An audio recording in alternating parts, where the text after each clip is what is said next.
నేను ఇప్పుడు హైదరాబాద్ నగరంలోనే అత్యంత ఖరీదైన భూమిలో ఉన్నాను. ఖరీదంటే అలా ఇలా కాదు.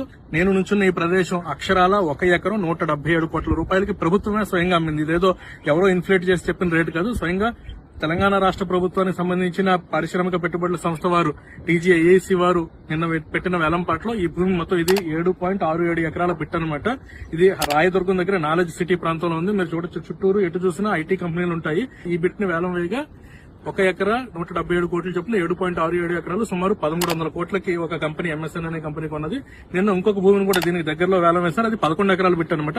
అది సుమారు 1 ఎకరా 140 కోట్ల రేటు చొప్పున 1500 కోట్లు 1550 కోట్ల రూపాయలు వెచ్చించి ప్రెస్టేజ్ గ్రూప్ తీసుకుంది. మొత్తం మీద నేను ఒక్కరోజే 2 స్థలాలు వేలం వేస్తే తెలంగాణ ప్రభుత్వానికి భూమి అమ్మింది రేటు గానీ, దాని మీద వచ్చే స్టాంప్స్ అండ్ రిజిస్ట్రేషన్ రేటు ఛార్జీలు గానీ అన్ని కలుపుకుంటే సుమారు 3100 కోట్లు నిన్న ఒక్కరోజే తెలంగాణ గవర్నమెంట్ కి వచ్చింది. సరే, గవర్నమెంట్ కి ఎంత ఆదాయం వచ్చిందని పక్కన పెడితే కనుక హైదరాబాద్ లో ఈ రాయదుర్గం ప్రాంతంలో ఎప్పుడో 2017లో ఒక ఆక్షన్ లో సుమారు 42 కోట్లు ఎకరం వెళ్లడం, 2022లో కోకాపేటలో 1 ఎకరం 100 కోట్లకి అమ్మటం, ఈ రెండో ఇప్పటి వరకు రికార్డులుగా చెప్పుకునేవారు. ఇప్పుడు వాటిని దాటి 1 ఎకరా 177 కోట్లకు వెళ్లడం అనేది హైదరాబాద్ రియల్ ఎస్టేట్ లో పెద్ద సంచలనంగా ఉండింది.